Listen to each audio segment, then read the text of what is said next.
नए वित्त वर्ष से इनकम टैक्स के नियमों में कई बड़े बदलाव होने वाले हैं। आयकर स्लैब में कर छूट की सीमा में बदलाव, कुछ डेट म्यूचुअल फंडों पर कोई LTCG कर लाभ नहीं मिलेगा। ये ऐसे कुछ प्रमुख बदलाव हैं जो 1 अप्रैल 2023 से प्रभावी हैं।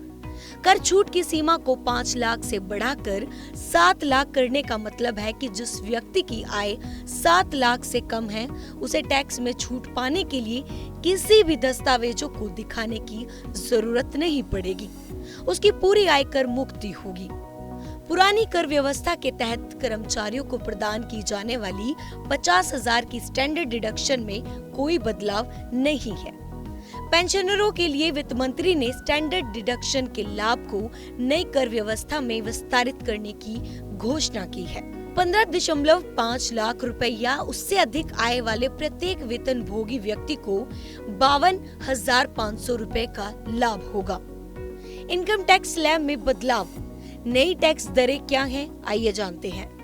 0 से लेके 3 लाख 0, 3 से लेके 6 लाख तक 5%, 6 से लेके 9 लाख 10%, 9 से लेके 12 लाख 15%, 12 से लेके 15 लाख 20% और वही 15 लाख से ऊपर 30%। 1 अप्रैल से डेट म्यूचुअल फंड में निवेश पर शॉर्ट टर्म कैपिटल गेन्स के तौर पर टैक्स लगेगा। इस कदम से निवेशक लॉन्ग टर्म कर लाभ से वंचित हो जाएंगे। बता दें कि यह लाभ की इस तरह के निवेश को लोकप्रिय बनाता था। वरिष्ठ नागरिक बचत योजना के लिए अधिकतम जमा सीमा 15 लाख से बढ़ाकर 30 लाख की जाएगी। मासिक आय योजना के लिए अधिकतम जमा सीमा अकल खातों के लिए 4.5 लाख रुपए से बढ़ाकर 9 लाख रुपए और संयुक्त खातों के लिए 7.5 लाख रुपए से बढ़ाकर 15 लाख रुपए कर दी जाएगी। ब्यूरो रिपोर्ट, राष्ट्र लाइव।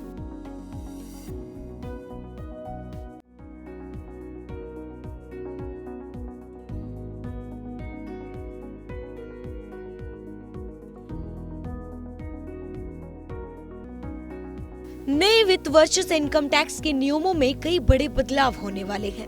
आयकर स्लैब में कर छूट की सीमा में बदलाव, कुछ डेट म्यूचुअल फंडों पर कोई LTCG कर लाभ नहीं मिलेगा। ये ऐसे कुछ प्रमुख बदलाव हैं जो 1 अप्रैल 2023 से प्रभावी हैं। कर छूट की सीमा को 5 लाख से बढ़ाकर 7 लाख करने का मतलब है कि जिस व्यक्ति की आय 7 लाख से कम है, उसे टैक्स में छूट पाने के लिए किसी भी दस्तावेजों को दिखाने की जरूरत नहीं पड़ेगी। उसकी पूरी आयकर मुक्ति होगी। पुरानी कर व्यवस्था के तहत कर्मचारियों को प्रदान की जाने वाली 50,000 की स्टैंडर्ड डिडक्शन में कोई बदलाव नहीं है। पेंशनरों के लिए वित्त मंत्री ने स्टैंडर्ड डिडक्शन के लाभ को नई कर व्यवस्था में विस्तारित करने की घोषणा की है।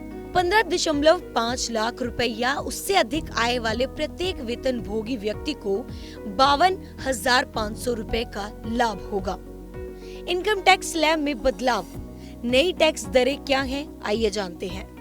0 से लेके 3 लाख 0, 3 से लेके 6 लाख तक 5%, 6 से लेके 9 लाख 10%, 9 से लेके 12 लाख 15%, 12 से लेके 15 लाख 20% और वही 15 लाख से ऊपर 30%। 1 अप्रैल से डेट म्यूचुअल फंड में निवेश पर शॉर्ट टर्म कैपिटल गेन्स के तौर पर टैक्स लगेगा। इस कदम से निवेशक लॉन्ग टर्म कर लाभ से वंचित हो जाएंगे। बता दें कि यह लाभ की इस तरह के निवेश को लोकप्रिय बनाता था। वरिष्ठ नागरिक बचत योजना के लिए अधिकतम जमा सीमा 15 लाख से बढ़ाकर 30 लाख की जाएगी।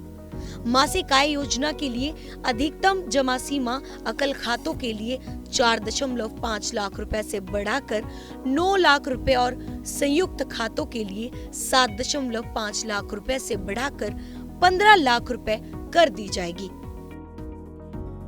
ब्यूरो रिपोर्ट, राष्ट्र लाइव।